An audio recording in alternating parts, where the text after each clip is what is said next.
So in the midst of me getting my face together, um, it led me to think about a couple of things. First and foremost, it made me thought about some of the decisions that I made at the end of last year and the beginning of this year. And I have to say, me personally, I'm proud of myself because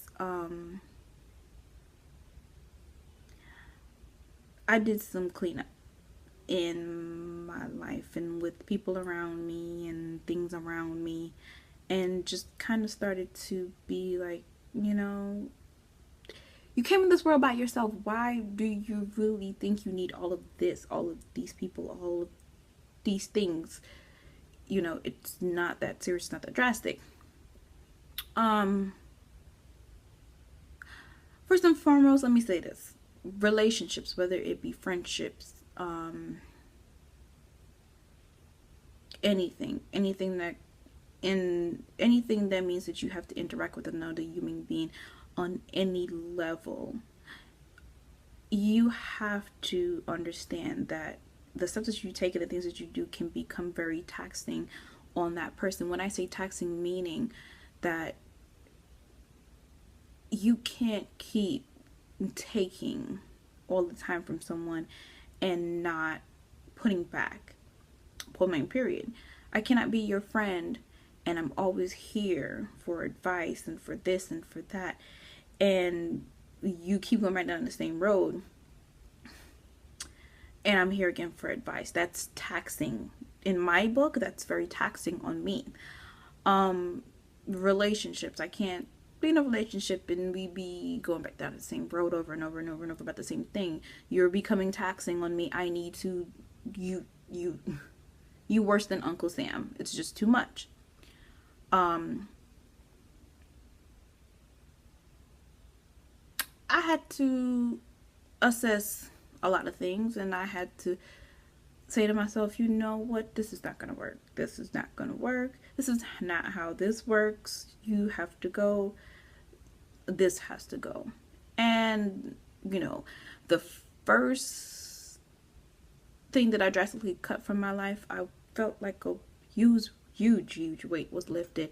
And I was like, ooh, that felt nice. I felt good. Um, then the next thing, I won't say that I completely cut out my life because for some odd reason, um, it's a go and come kind of situation. But I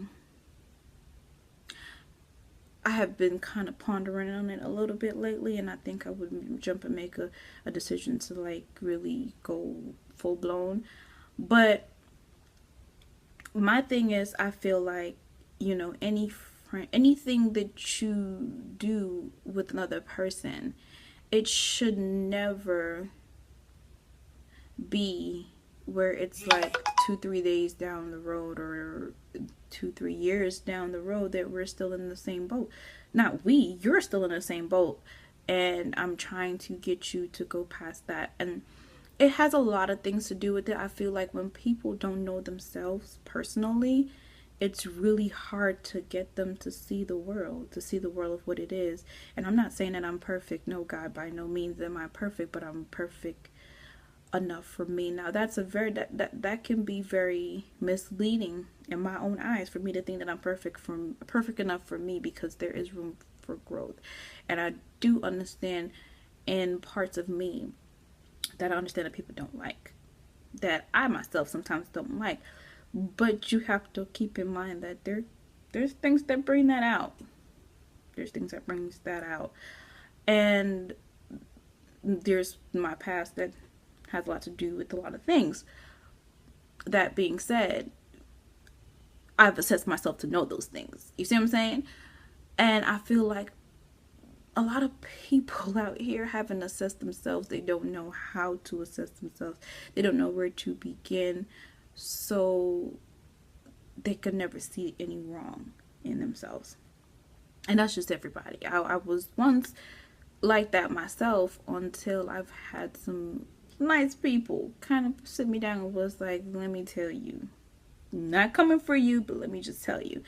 And I felt like we wasn't beefing, we wasn't nothing, we wasn't arguing, it was just somebody that cared. And I feel like if someone cares enough to pull me aside and say that to me, that means something, you know? And I think a lot of times when you try to pull somebody aside and tell them something, they don't really want to hear it, or they're not ready to receive that. That's fine.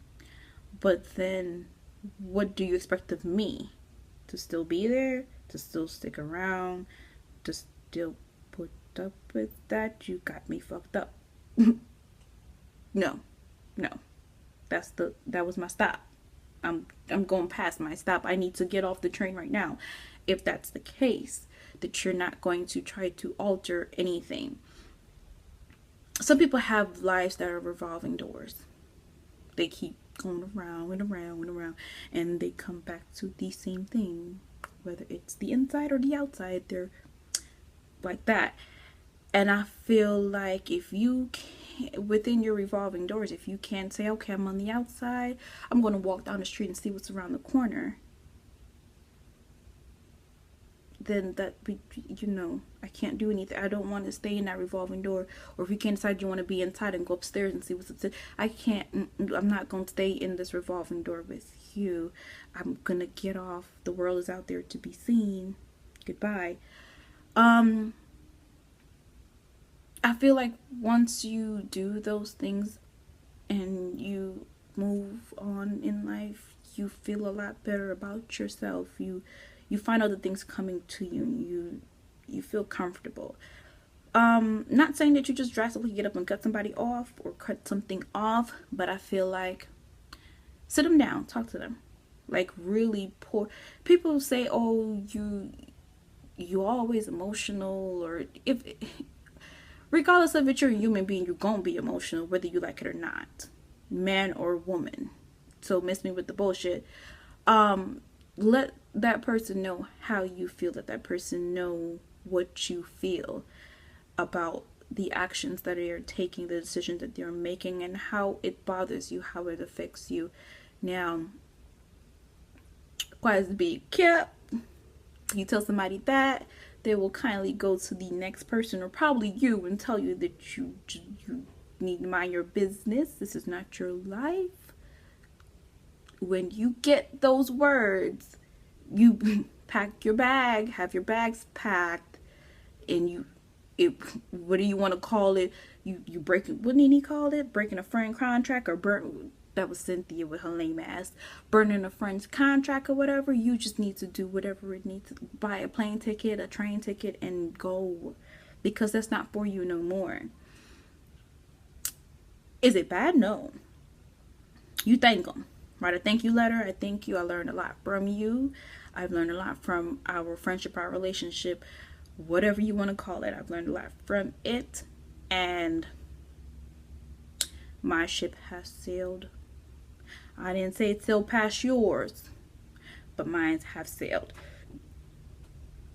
So, I still gotta finish cleaning house. I'm not done yet. I'm not done yet. But you know, if I text you or I call you, you might be the one I'm about to sail my ship with. I'm just playing. No.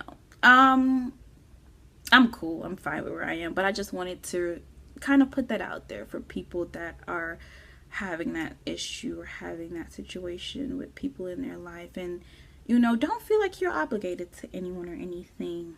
Remember that you came into this world by yourself, and you know, letting go is not bad. Change is not bad. I don't know why people are afraid of change. Change is not bad. Hell, you change your drawers every day. I'm hoping you do. It's not bad. It feels good. It feels real good. So get up, make a change, decide, you know, what you're gonna do. My hour's not up with this stuff on my face, but I have a couple of other things to do. Like feed my baby. I think he's asleep, but I'm gonna wake him up. But I'll see you guys next time. Bye bye.